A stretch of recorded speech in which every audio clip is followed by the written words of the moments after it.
اعوذ باللہ من الشیطان الرجیم بسم اللہ الرحمن الرحیم۔ معزز ناظرین کرام، جیسا کہ آپ حضرات کو معلوم ہے کہ موجودہ سیلابی صورتحال کی وجہ سے پاکستان شدید متاثر ہے اور تقریباً 3 دہائیوں سے مسلسل پاکستان کو بڑی قدرتی آفات اور دیگر حادثات اور ثانیات کا سامنا ہے۔ 2005 میں زلزلہ آیا جس نے پوری قوم کو جھنجھوڑ کر رکھ دیا۔ 2010 میں سیلاب آیا جس کی وجہ سے بڑی تعداد میں تباہی ہوئی۔ 2019 اور 20 میں جہاں پوری دنیا میں کرونا وائرس نے تباہی مچائی، وہیں پاکستان کو بھی متاثر کیا اور اب 2022 میں سیلاب کا سامنا ہے۔ یہ تمام قدرتی آفات اور دیگر حادثات اور ثانیات ہمیں درپیش ہیں۔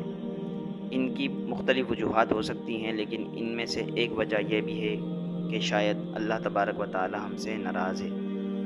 اس کی وجہ یہ ہے کہ ہماری قوم میں گناہ بڑھتے جا رہے ہیں۔ زناکاری، سود خوری، شراب نوشی، بے ایمانی، بددیانتی مسلسل بڑھتی جا رہی ہے، اور یہ تمام برائیاں ہو سکتا ہے کہ ان تمام آفات کی وجہ ہوں۔ کل میں ایک ویڈیو دیکھ رہا تھا، کسی مقام کی تھی، وہاں پر سیلاب زدگان نے پناہ لی ہوئی تھی، تو وہاں پر ایک شخص ان کا انٹرویو کر رہا تھا، تو اس نے ان افراد سے پوچھا کہ آپ لوگوں کی آنکھیں اتنی زیادہ سرخ کیوں ہو رہی ہیں؟ تو انہوں نے بتایا کہ ہم 4 راتوں سے مسلسل جاگ رہے ہیں اور سوئے نہیں ہیں۔ تو اس نے پوچھا کہ آپ لوگ کیوں نہیں سوئے؟ تو انہوں نے بتایا کہ اگر ہم یہاں پر سو جاتے ہیں تو ہمارا سامان یہاں سے چوری ہو جاتا ہے۔ اللہ اکبر! پہلے ہی وہ لوگ سیلاب کی مشکل کو جھیلے ہوئے ہیں، لٹے پٹے اپنے تھوڑے بہت سامان کو بچا کر لائے ہیں، کھلے آسمان کے سائے تلے بیٹھے ہوئے ہیں، اور اس کے باوجود لوگوں میں اتنی بے حسی ہے کہ وہ ان کا سامان چرا رہے ہیں۔ یعنی ذرا بھی اللہ کا خوف نہیں ہے کہ یہ مشکل ان پر ہے، ہم پر بھی آ سکتی ہے۔ تو اس طرح کی اور بہت ساری خرابیاں ہمارے اندر موجود ہیں اور مسلسل بڑھتی جا رہی ہیں، جن کی وجہ سے شاید اللہ تبارک و تعالی ہم سے ناراض ہے اور یہ مشکلات اور پریشانیوں کا ہمیں سامنا ہے۔ اگر ہمیں ان تمام مشکلات سے، پریشانیوں سے نجات چاہیے تو ہمیں من حیث القوم اللہ تبارک و تعالی کی بارگاہ میں دعا کرنی پڑے گی، اللہ تبارک و تعالی سے سچی توبہ کرنی پڑے گی، اپنے گناہوں سے معافی مانگنی پڑے گی اور آئندہ نہ کرنے کا ارادہ کرنا پڑے گا، تبھی ہم ان مشکلات سے نکل سکتے ہیں۔